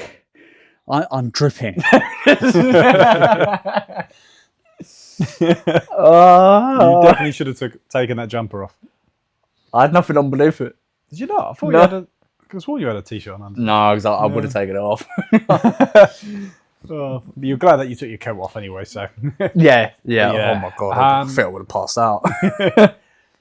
Did you see the devil afterwards? I didn't see him. You see something. Yeah, well, give us a few moments and I believe we'll show you what happened, whether it was related or not. But on that note, I think we should just carry on going. Maybe we'll have to do something to spark up a bit of energy or something. Looks so calm now. I'm out of bloody church. Having too bad time to What do you start. want me to do? Good point. I'll just summon the devil. Maybe he's knackered because he was following you. Pay me back my bloody energy then. I'm bloody dead now. Well, he's giving you the monster. What else do you want? No, I gave me the monster. Okay, the monster. I heard it there as well. You did hear things from both ways, right? Yeah. I was expecting to see someone walk around then. No, yeah. 'Cause I had the branch snapping, then I feel like I heard something down this way, and that was it. So yeah, this part was obviously after Dan ran round 13 times. We took a little break and then sat down, had a drink, and you hit from that quite clearly the footsteps. And I remember, so we were sitting obviously on the bench, as you can see, and that faces the part where the blue lady was seen, or the blue grey lady. And I remember hearing them footsteps coming towards us and around that sort of corner. And I expected to see someone. And then when I didn't, that's when I stood up. And which you don't see here, is I actually went to investigate. I walked around the corner. There was no one there. No one at all. There was, I have no idea what it was. And I think it's good to know as well, like good to point out as well, as in that direction, there was a gate. You got obviously the gate door, which was open, but I'm trapped. What are you doing? What's going on? Oh, what have you done? I've got to go in. So this is one of the hazards of having a beard. Is that? I was going to say, is that beard hair? It literally gets caught right in the part of the can. And it doesn't matter what can I drink. I normally rip them off, but I completely forgot with this one. That bloody hurts. You won't forget now. Oh dear, it literally pulls like a single hair, which makes it so much worse. Yeah. Oh god. Yeah. So, but at the start of this gate, the road to get up it like there was no path, there was no like trees, branches, like it's all concrete paved road. So it couldn't have been with that like outside the church walls or church gates. So it was clearly something inside that we like. If it was physical, we should have been able to see it, and we didn't. So again, what was it? Yeah, even if it was a small animal or something like that. The whole area is, even though it was nighttime, there's no real lights there. It still was quite bright. Yeah. From what I can remember. So you didn't have to have a torch. Obviously, you wouldn't see the little holes that you fell down, but you know, everything else you could sort of semi-see around, and we didn't see anything.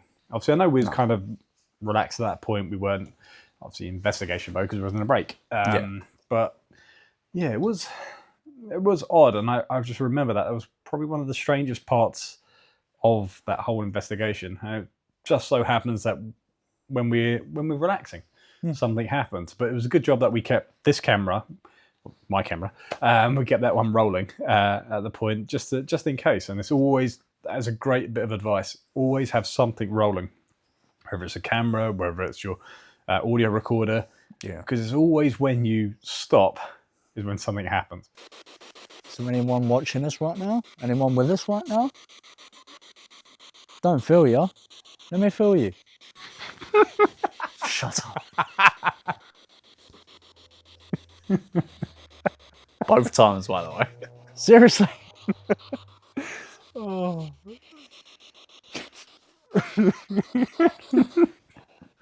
Can't control it, man.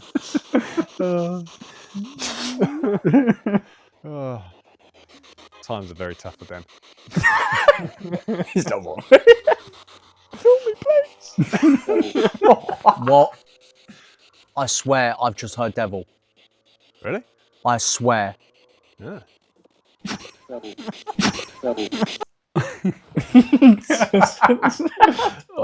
It still gets me. It's just It is so. the way you just came across with Please.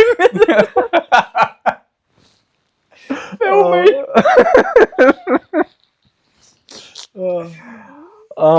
But like, I love that contrast that you have there. You're like laughing away, and then all of a sudden you hear devil. Because I'm laughing so much, I didn't hear anything. It's also like we were saying though. Like, although we had the spirit box rolling, keep something rolling because. Oh yeah. Like, we were just sitting there having a joke, and although we were partly investigating, obviously I've said something that's made us both cackle up, and you know, like in amongst that, we hear the one word that really we've been looking for the whole night. Yeah. You know, and this was obviously after I'd run round 13 times. You know, I didn't see the devil or whatever, but hearing it on a spirit box after doing all that is, you know, what can you say? It's very, very eerie. And one of the things that I find really compelling with this is we were sitting there for a long time. You can see it on the full episode. that spirit box was going for ages with nothing coming through. Like we were both saying that we'd get nothing. We did a lot of provoking to try and get something at this place. Yeah. We were goading witches and even the devil. And then all of a sudden that came through, and that was the only thing that came through throughout the whole entire spirit box. And that's clear as day. And like, you know, usually with the spirit box, you get a bunch of random stuff come through, whether it's relatable or not. But with this one, it generally was like a dead spot where all you heard was the static. That was it. There was very, very few words that even come through at all. And majority of what come through, even the little bits, were incoherent. And then out of nowhere, when we're sitting here having a little joke, you know, devil. And I heard it clear as day then, and it didn't even need an enhancement for people to hear it. It was clear as day. Yeah. But I love that contrast. You go from literally laughing 1 second to very serious. It was like, which was kind of handy because that was the only way that we was going to stop laughing. But yeah, imagine if we just completely breezed past that. We would have got nothing. We might not even have posted the video. Exactly. But yeah, I just find it weird because it's 2 syllables. You can hear the way that the radio's going. You're going through so quickly. And like I said, we've had nothing at all. It's the one thing that we've said about the whole time, Dan's ran around 13 times anti-clockwise to see the devil. And we get the word the devil come through. Which is also the only time we've ever heard devil come through on any device as well. Absolutely. So that's a good thing to point out. And no, maybe if we go to another location with a devil-specific theory / can't remember the word, speculation, then maybe we might get a similar sort of outcome. Yeah. I guess the question really for you is, at any point, have you seen the devil since? I mean, it's been, 5 months now? Can't say I have. No? Can't say I have. There we go. I haven't really heard anything either, so... Well, I think we can probably My phone safely number say... is if you want to give me a ring. Obviously not going to put it in. Yeah, ends in 666. Imagine. But yeah, no, I'd still be curious about going back to this at some point. But I think we can probably safely say the running around 13 times anti-clockwise is probably debunked. But the only way to confirm that is by someone else doing it. It's Craig's so turn. if anyone else wants to get It's involved, Craig's turn. No, you heard it. It's Craig's turn. oh, dear. I suppose I'll take one for the team. But I already have. I know. Oh dear. Taken a few actually now. But so we had that part, and then I think we've got a few more bits to go through. So.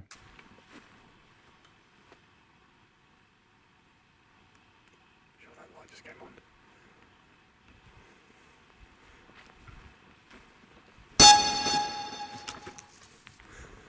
Oh wow!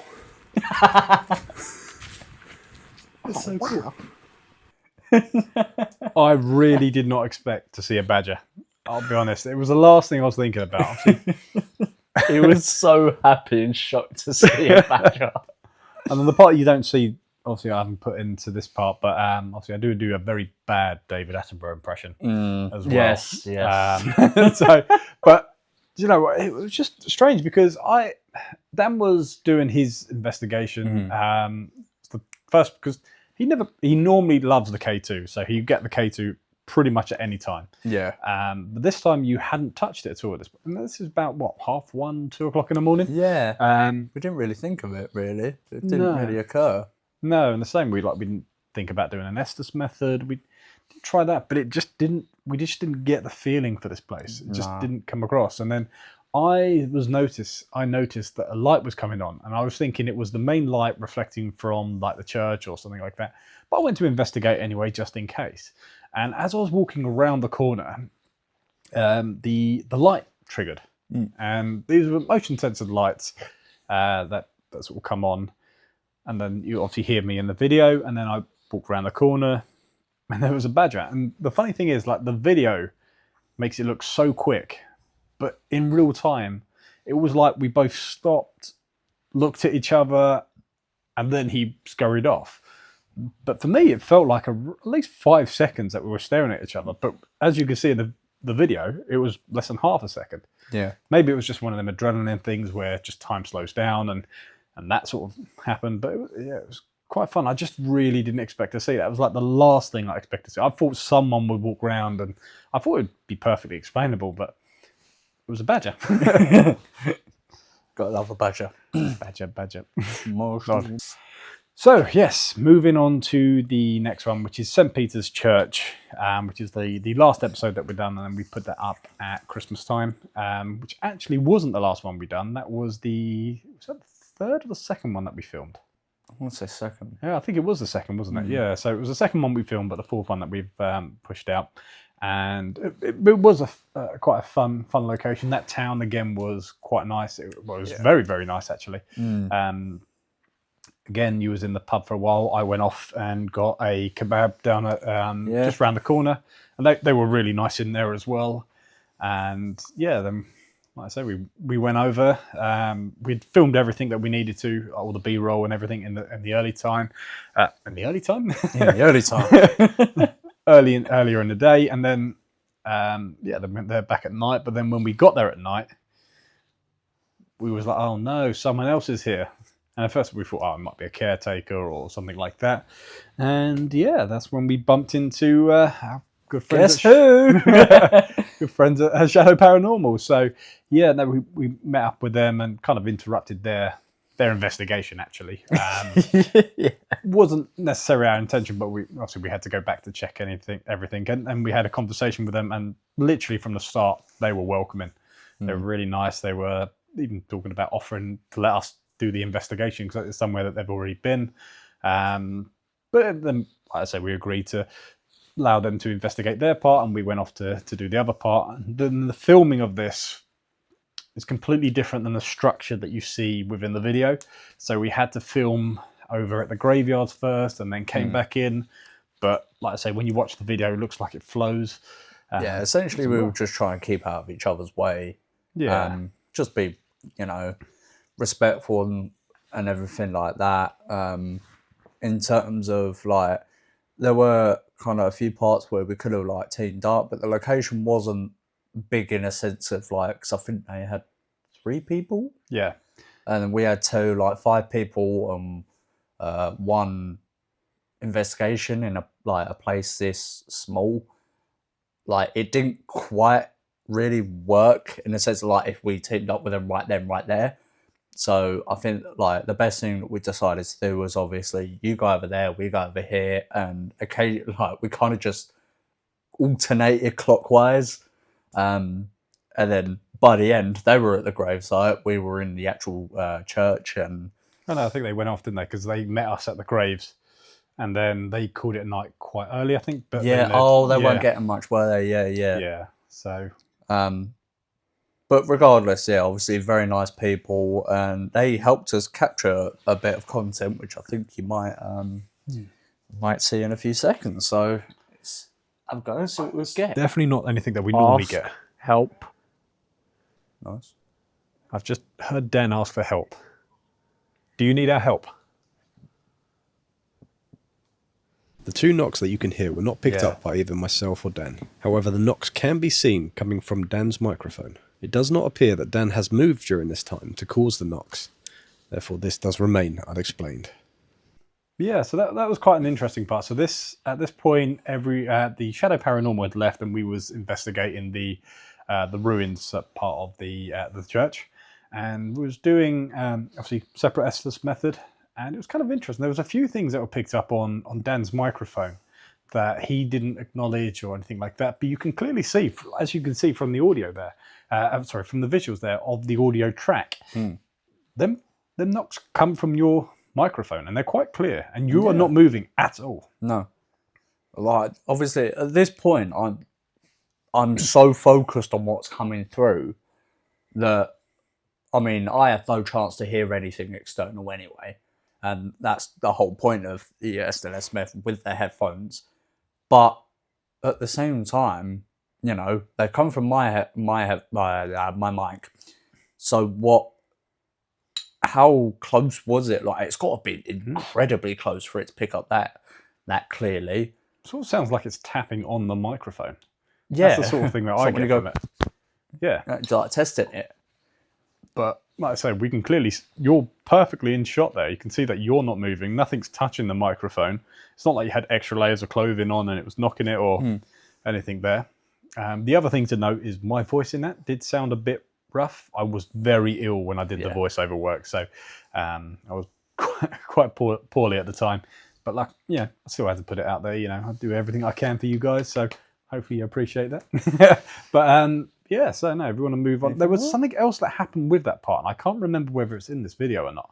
But press play, and we'll see if it comes in. We'll find out. Dad. Child's voice. Nice of you to think of me as dad, but is there a child here? Did you want to play a game? Get Dan to say the word play if you want to play.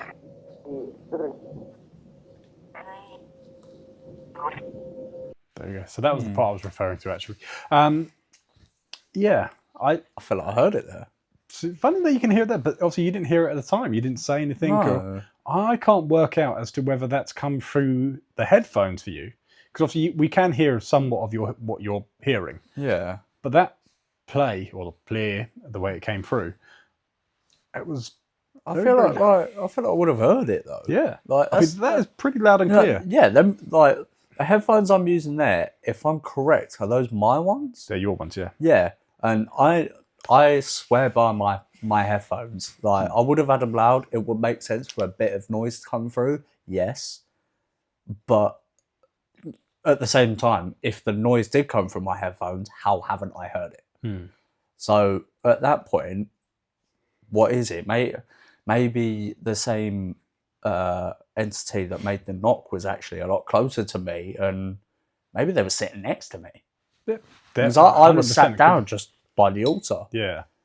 Because I think the way that it comes through as well is so clear, obviously from this end, that you really would have thought that you would have heard that through your headphones. But then if your headphones, like I say, if that was separate from you, then that would explain everything. But it does also still sound quite electronic in the voice. So It does. it may just be a case that obviously you're trying so hard to listen to everything during them points that you probably will miss things. I bet there's a lot of things that have been missed over the years which have done that. But I found that quite interesting because it was only for the fact that you said dad that it put me onto the child and things like that. Because I didn't feel about any child or didn't think about any child or have any idea about a child presence or anything. But which is something that we don't really like. We haven't really been to any locations that revolve around children. No, not. So I feel not like yet. it's also something that we don't really even think about questioning. Yeah. Because every place that we've kind of been to at the moment has been more like, history, but more like, country history rather than like personal history. So if we went to, I don't know, a school where something bad happened, obviously at that point we'd start asking questions more directed at children. Whereas this time it really comes as a surprise. Like hearing Dad, I also said it was a girl's voice. Like, oh no, I said it was a child's voice. But it's something that maybe we can explore a little further with different locations. Yeah. And even if we go back to this one, again, it gives us a point to start with because as far as I'm aware, no one's mentioned about a child at this place. And the voice does sound like, obviously it sounds like a woman's voice, but it does sound quite young as well. I wouldn't say it sounds very, very young. No, I'd hazard a guess at around 10 to 12. Yeah. Maybe the early sort of teens. So, so it kind of makes sense that, it may want to play. That's exactly as to what we said and said about obviously playing. And that's what I hear. I don't know if you hear any different. If anyone else hears, if anyone if anyone else hears anything different, let us know in the comments. Are there any dark entities or spirits here? Can't say I've felt any. I think it Canewdon again, anyway. Maybe they're too afraid. Maybe. This is us trying to provoke a little bit. Is there anyone here that's bound to the land?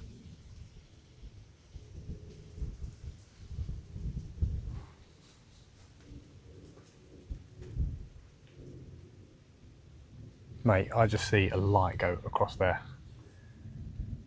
At the same point that I see the lights going across the church, the K2 meter can be seen triggering. The lights from the K2 illuminate in the opposite direction as to what was reported. Without a camera pointing in the right direction, and Dan not seeing the light, we are unsure if this is just a trick of the light, or if we actually did see something manifesting in front of the church.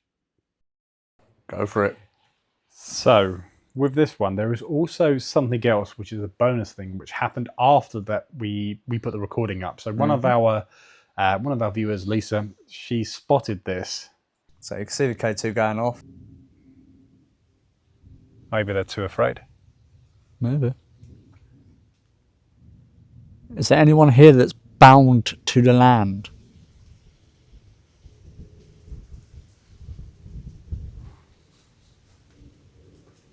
There we go. Mate, I just see a light go across there. So yeah, so I love the way that I must have watched this so many times and I still didn't notice it. And then you can see the K2 just subtly moving just before it illuminates. So I'm surprised I missed it because you get a little bit of a shine off the side as well. Yeah, you do, yeah. And that's the only way that I think anyone could possibly see as to what happened. But I mean, it's a tough one because obviously when you're looking for something that isn't there, you don't know what you're looking for. So if you can, like, if you, for example, not hired, but if you got 3 people to look at this exact clip, but look at very different points of it, one looking at the K2, one looking at the background, one looking at us, then they'd all have different like explanations for different things. Whereas obviously where it's just you watching it, reviewing it, obviously you're trying to focus on everything in one peripheral vision. Because of that, this is why you guys and girls really, really help us in this sort of instance. When you watch, even if you think, oh, that might, maybe not, comment it. We can have a look, we can go through, we can enhance the audio, enhance the video, we can actually have a look and break it down. Because this is stuff that we can't quite get to every single time. Yeah, and obviously within this clip, we've got quite a few parts to go through. So we've got the K2 moving itself. Now, obviously we're sitting outside, but you can see from the leaves, the wind is blowing. Yeah. But that's the only time that it moves. The K2 is pretty solid as to what it's, because what we've done, we've propped it up and it is leaning up against things. So it's not 100% stable. But you'll see in the full episode that I get up, I walk past, which one would cause a breeze, 2 I'll be obviously walking on the ground. I'm quite a heavy person, so I tend to move things when I'm walking. So, but it doesn't move, and it's only at that point that it moves, and that's when it goes off, and that's also when I see the 3 flashing lights that go across the church. Now Dan's looking in the same direction, but you can see that he's kind of lost to the days at that point, really. Yeah, it looks like I'm really zoned out.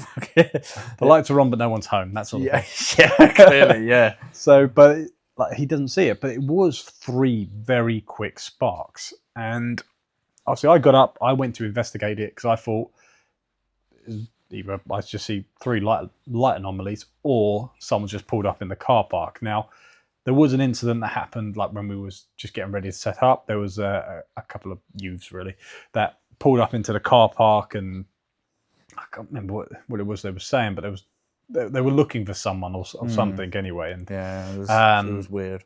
Yeah, so I thought, oh, great, so other people will turn up again. Obviously, I've got the car out there. We've got all the equipment with us. And I guess that's always the scariest thing about any of the investigations is not so much the ghosts, it's the people. But either way. So I've got up. I've gone to investigate everything. Didn't see anything. Yeah, I can't explain as to what it was. I'm just really gutted that we didn't have a camera facing the opposite direction to see what I see, because I really do honestly think that it would have been picked up. From what I can remember, it was just 3 very distinct flashes, which again, another reason why I'm surprised, even in your dazed state, that you didn't see anything. Yeah. But there was something that we did see, which we were supposed to film, but we forgot to film, and that was the dinosaur. there was a tree that looked like a T-Rex. And then after this is when I noticed it, when I came back. Yeah. And I couldn't stop staring at it. No, he really couldn't. He couldn't stop talking about it either. Oh, no, but it really did look like a T-Rex. It did. Like, it was cool, but it took your attention far too much. It did. But another reason why we're investigating where we are here is that tree Dan had an obsession with. So I was obsessed with one tree and you were obsessed with that one. Yeah. And yeah, I think obviously because we had the acorn incident, which happened, obviously we filmed obviously that before this. You was quite skeptical and you had a feeling about this part. This section, because didn't it was you? like not quite a circle of graves, but it was like a line of graves at the back, which is what you could see, and in front it was like you know them pots that you get like in front of graves or to the mostly side of cremation graves? pots. Wasn't Yeah, it? Yeah. there was a lot of them, so it was very like it felt like an odd place. So I thought it seems like the sort of place something or someone might be like maybe chilling or where they could be. Oh, just when I thought it wasn't in. You okay? Yeah. Northfield Redoubt.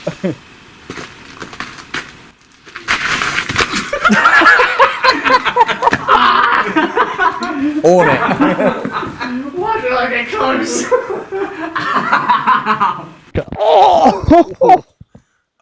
It's always me. My ankle. I'm starting to think I need new ankles. My ankle.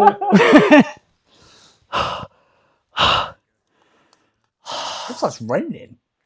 Oh, I think that was just all the crap that you kicked up from when you fell. But yeah, that was Dan's best bits. My best falls. Oh dear, it's just kind of funny how every time it is, But what I love about the Northfield Redoubt one as well, especially that, is there's a section that you talk about, obviously, because I fell into the swamp, and we then sort of like separate and you went off exploring. There was a certain part that you wanted to see too. I just wanted to get back onto solid ground, to be honest. Yeah. So I've gone up, and then Dan's mentioned about me falling over and saying, like, he's going to be careful with his footsteps and everything like that. And then, like, literally 2 seconds later, Yeah, you as fall soon down. as it happens, fucking straight forward, smash my elbow on that rock that you see, and fucking hell, it's just not a nice fall. Oh dear, but yeah, I think I have to go back to the ruins of St. Peter's Church, and I'll get the full episode up in a second. Yeah, so going back to the St. Peter's Church, so we started filming the ruins after HARPS Paranormal, after Shadow Paranormal left. If we left at that point, that'd been weird. But they sort of left, so then we went back in to film everything, and we had to restart over. So we wanted to do the intro at that point. So we did that, and as we were walking through, we then got attacked. And that hornet was absolutely massive. And it was kind of funny because I was filming you, and I just had this going in the background. I was like, You could hear it from across the whole way. It was It generally was that loud. Obviously, when everything is completely silent, obviously we're trying not to make much noise. When we're recording and doing a test, we're pretty much not moving at all. And the amount of times we're just trying to sit there in silence, hear something, all we hear is, it's like, oh my God. And it was just relentless. It wouldn't leave. We had to leave the church itself because we couldn't get anything good without in it. It was so frustrating. yeah, and it was like, it just kept constantly coming at us. And to be fair, it was really funny at the time. And we had a good time with it, to be fair. But it was also kind of frustrating because we were trying to get on with the investigation. And I think we couldn't take everything too serious as well. It took us a while we had to let everything settle down before we could get back in the zone and go quite serious again. So that was interesting. The other part, I haven't shown the video for just yet, but I'll probably add it into the thing, is obviously we was out investigating by the graves, and there was these certain graves that Dan had this feeling about. And it was right near the tree as well, which we just looked at. And the graves were sadly fallen soldiers, which they were about, I think it was 19, wasn't he? It's 19, yeah. Yeah, one of them was 19. I think one of them was 19, one was 17 or something like that. Yeah, I thought it was like 20. Either way. You might be right there, but yeah, very, very young. Yeah, so we was there, and Shadow Paranormal, they came over just to see how we're getting on. We had a conversation. You see that in the full episode, and things started happening at that point. The REM pod just randomly went off, and it went off a few times while they were there, and there wasn't too much else. And then as soon as they left, everything started for us. Like as soon as they went, we had obviously the K2 meter was going absolutely ballistic. Yeah. The REM pod kept going off. We tried an EVP session, so we did use the our recorder that we had, but that didn't pick up anything. But it was odd, and it felt odd, and it was like we'd have this peak of energy just coming through, and then it would die down, and we'd be like, okay, we're going to go now, and then it would just come back up again, wouldn't it? Yeah, it was a very, very odd place that didn't feel like it wanted to be disturbed. Not for a malicious reason, more of just it felt like it wanted to be left in silence. It didn't want anyone there poking in, telling their story or anything like that. They wanted to be left alone. But then I found it quite weird the fact that like as soon as you go, it's kind of like, I don't know, maybe it was contrasting things, because it was like as soon as you go, it then spike up again. But I think maybe them going, they're going, they're going, set everything off. We done it again. But yeah, it was a sort of strange one, but it's an interesting part, because a lot of the theory about cemeteries and things like that is be like, well, if someone's buried there, they haven't had any actions there, so why would their energy remain there? So, but it does seem that spirits are drawn to that sort of place. And it could be for various different reasons, but obviously, especially with these soldiers, you'd assume that they didn't even die here. Well, they have died here, but nowhere necessarily near the town that they were likely more like put there to rest. Yeah. Which obviously makes sense. But again, a good thing to bring up is it's odd how we got nothing from pretty much any of the graves, bar the two really young soldiers that happened to have been killed. I find that very odd. Well, I mean, considering that I at the time was 22, so I was actually quite close to the age of these soldiers as well. Like, and I can't fathom like being in that position.